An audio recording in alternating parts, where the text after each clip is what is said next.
Teman, kuliah ini dimaksudkan untuk memberi rasa waspada pada publik tentang akibat dari kebijakan yang salah memakai perspektif. Apa akibatnya? Pemotongan anggaran 135 triliun yang dilakukan Sri Mulyani hari ini terhadap misalnya Human Development Index di kabupaten di NTT sana tuh.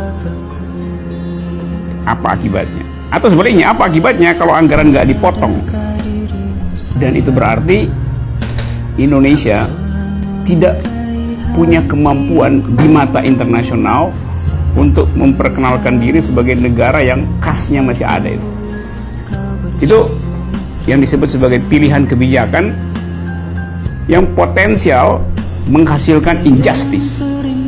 Jadi kita rancang kuliah ini untuk satu hal. Pertama adalah memeriksa apakah kebijakan publik hari ini telah didasarkan pada jenis keadilan yang selama ini disembunyikan oleh susunan teori mainstream.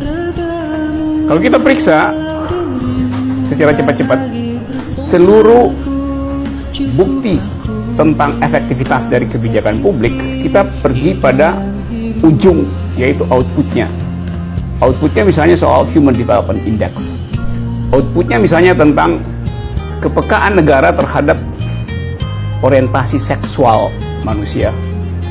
Outputnya misalnya tentang perhitungan upah minimum berdasarkan kebutuhan-kebutuhan manusia.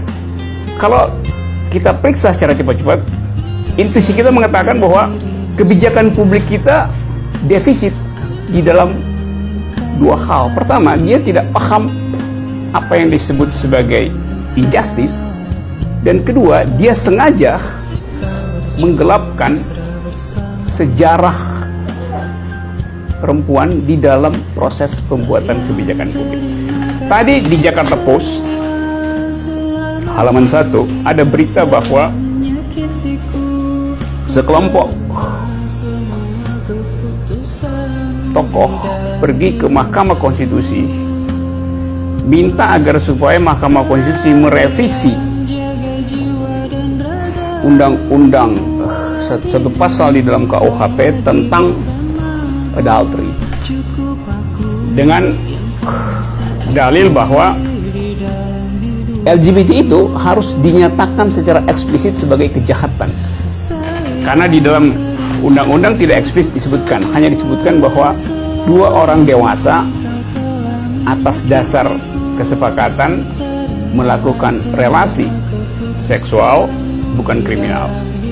Nah, sekarang mau dimintakan agar supaya dua orang, konsep subjek hukum dua orang dewasa itu harus dipisahkan dari konsep LGBT. Jadi Anda lihat bahwa begitu teliti mereka yang hendak membatalkan kesetaraan manusia mencari celah di dalam kebijakan publik untuk menghasilkan misoginisme.